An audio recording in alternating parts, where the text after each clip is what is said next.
You are listening to the global network of podcasters dedicated to the pharmacy profession. Welcome to the Pharmacy Podcast Network.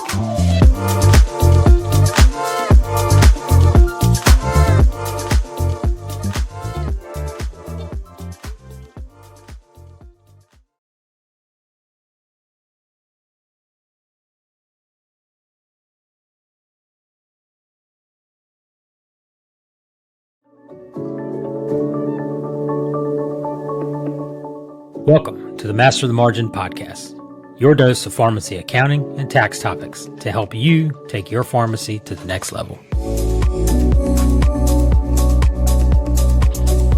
Good afternoon, everybody, to another episode of our Master the Margin content here at Sykes & Company. Got Kathy Blanchard, myself, Scotty Sykes here. And Kathy, today's topic is a common paymaster. And we run into this quite a bit sometimes for larger groups, which is kind of common in pharmacy, where with the average owner having an ownership in 2.5 or 2.8 pharmacies, something like that. Last NCPA Digest that was out. So, Kathy, what is a common paymaster and what do pharmacies need to be looking out for? Well, basically, a common paymaster is a situation where one of our pharmacy entities in a controlled group is processing payroll for all of the locations. And we have to be very mindful of what the IRS's rules are for a common paymaster. Benefits here, as far as, you only pay Social Security, FUTA, and SUTA one time if the employee works at multiple locations. But the rule specifically states that that employee or employees must work amongst all of the locations. So Scotty can't just work at store number one, and store number one has a specific group of staff. Scotty has to work at store 2 or store 3 along with store 1. He has to work at more than one of the locations for it to be a qualified common paymaster. That's right. And so 9 times out of 10, that's not the case. And so if you're a multi-store owner, your default really is that each location, unless you have all of them under one entity.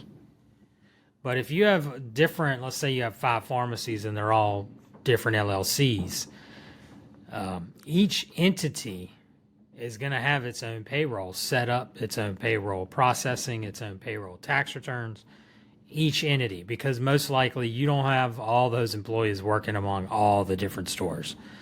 In fact, that'd be really rare for that to happen. So a common paymaster is really something that is... It's a unicorn. It is a unicorn. So, so if you are processing one payroll run for all your different locations, you do need to take a time out there and review that and make sure that's the appropriate way to be handling that.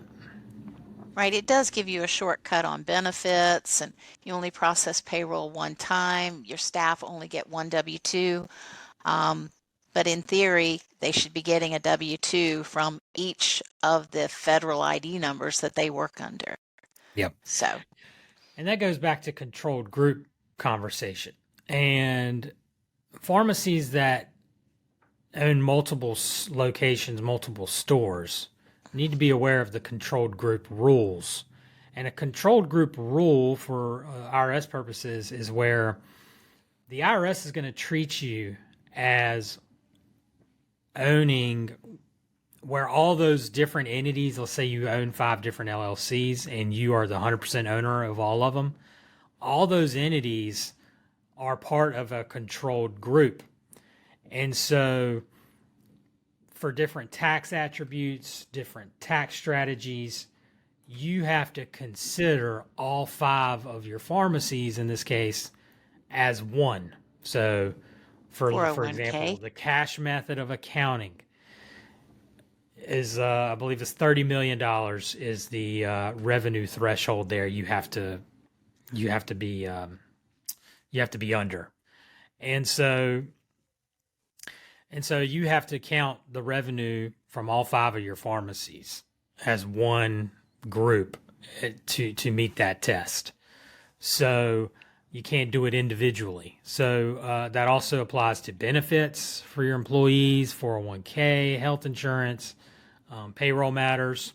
So if you got a 401k and you're a multi-store owner, you'll see where the 401k folks were asking you about common ownership and things like that with your entities. This would apply there, and it also applies for other IRS strategies and rules. So you need to be aware of the controlled group rules as well if you're a multi-store owner. Thanks for tuning in. If you like this episode and want more content, including bonus episodes, exclusive town halls, and other perks, head over to masterthemargin.substack.com or click the link in the show notes to subscribe.